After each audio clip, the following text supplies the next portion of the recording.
Hey, before I get this video going, I just wanted to mention there's still a giveaway going on. It's got about 3 days left. You know, there's a bunch of people in it, but you can still join it. Just head over to my Discord, link in the description. Go to the announcements page, hit the little confetti blaster. I still don't know what to call it. I have no idea. And then you're in it. That's it. And I'll DM you if you win.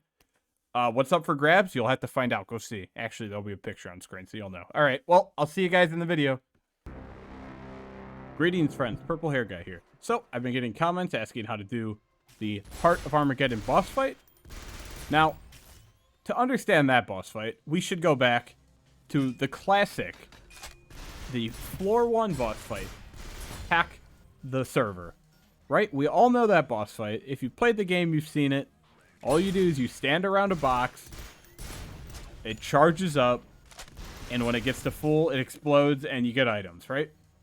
So, the way this boss fight works is there's a circle around it that you can slightly see. It's very, very, very dim and super hard to spot. But there is a circle. And if you're within that circle, the bar will go up. If you're outside of it, the bar goes down. That's it. That's the mechanics of the boss fight. It's not the hardest thing.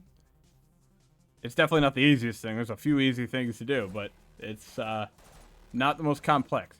But the weird part about it is, the distance you are from it doesn't matter. It just matters if you're in the circle or not. So pretty much if you're anywhere within the diameter of this circle, you're going to charge the bar. If you're anywhere outside, it's going to decay the exact same speed no matter where. Another caveat about these fights is that they spawn waves of enemies. So at the start, it's going to be smaller enemies. In Hack the Server, it'll just be riot guards and headhunters and stuff like that.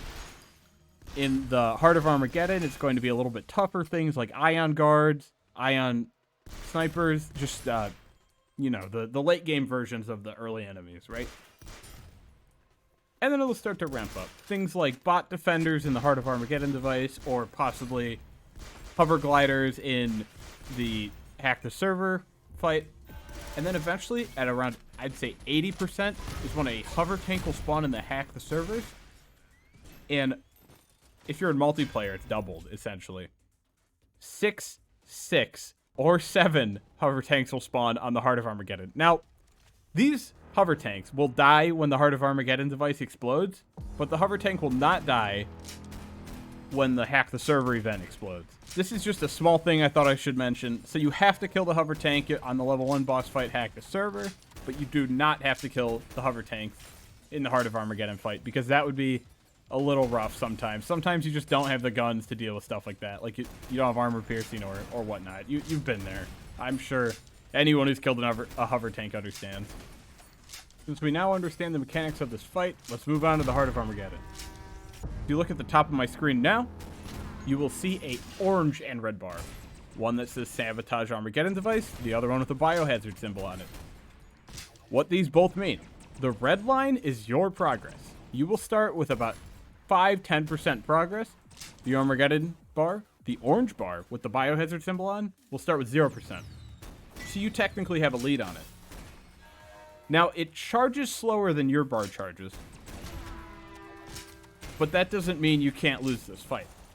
The absolute amount and difficulty of the enemies coming can force you out of the circle. And this fight works the exact same as the Hack the Servers one. It has a very dim but seeable circle around it that if you step out of, you will lose progress, the same amount of progress no matter where you are. And if you're inside of this circle, you will gain progress, the same amount of progress no matter where you are. Our only goal that is different from the Hack the Server event is this race between the bars. If the orange bar fills up, you lose the fight. If the red bar fills up, you win the fight. That simple as that. There's no real complex issues with this fight, except that the Heart of Armageddon is very difficult. It is a run ender if you don't have the right equipment. If you're running the Shaker custom upgrade kit, you know, that's just how it works. Or the body upgrade kit, you're going to win because, you know, you're essentially cheating right there. But if you're just doing a normal run where you're just playing, sometimes this fight will kill you because the enemies deal a lot of damage. The 7 or 8 hover tanks that spawn are going to really put a dent in you if you're not careful. And all those particle mortars, all the you know, Red Guard Legionnaires and stuff like that. They will tear you to shreds. So it's just a very difficult fight. But there's one thing that's really good about this being a difficult fight. You don't need to do it. Once you beat the last defender, the boss you just beat to get to the Heart of Armageddon, you do not have to beat the Heart of Armageddon. If you're going for challenges, say, beat the game on 140% Classic, beat the game on 200% Classic, things like that, all you have to do is beat the last defender. You do not have to beat the Heart of Armageddon. The only thing the Heart of Armageddon does for you is gives you a few achievements, lets you do loop content. If you like to do loops, you know, more power to you. They are very difficult comparatively to the base game, but they are content still. So I hope this helps you guys understand this boss fight a little more. It's not complex. It's not the most clear thing either. That's what a lot of roguelikes lack, is clarity in their game. But I hope this one helps you a lot with this boss fight. Let me know what you think down in the comments. If you want any other specific boss guides or a general boss guide maybe, let me know. Also, don't forget to leave a like, a comment, and a subscribe. Leave a subscribe. What? Am I dumb? Don't forget to subscribe. There we go. That sounds better. And I'll see you guys in the next video. Bye.